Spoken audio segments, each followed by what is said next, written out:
Hi everyone, কেমন আছো তোমরা? আশা করি সবাই খুব ভালো আছো আর ভালো থাকার চেষ্টা করছো। এই গরমে কিন্তু প্রচুর পরিমাণে জল খেতে হবে। আমিও প্রচুর পরিমাণে জল খাচ্ছি।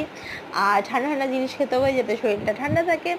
আর প্রয়োজন ছাড়া বাইরে একেবারেই না। এই তো স্কুলও ছুটি পড়ে গেল ছেলেদের। অনলাইনে ক্লাস হবে, ছুটি মানে অনলাইনে ক্লাস হবে, বেশ কিন্তু মজা। আসলে বাচ্চারাও খুব কষ্ট পাচ্ছিল স্কুলে যেতে। তো আজকে স্কুলে আসার পরে আমার বর কিন্তু সুন্দর করে এরকম বেলের পানা করে স্কুল থেকে এসেই হাত মুখ ধুয়ে কিন্তু বেলের পানাটা দেখে বেশ খুশি হয়ে গেছিলো মনটা। আসলে বেলের পানা অনেক দিন পরেই খেলাম।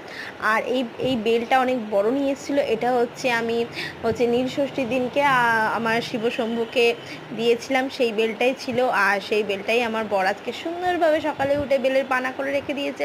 তো চটপট করে মুখ হাত পা ধুয়ে আমি চুমু মারতে শুরু করে দিলাম। আর বেলের পানাটা কিন্তু খেতেও বেশ ভালো হয়েছিল।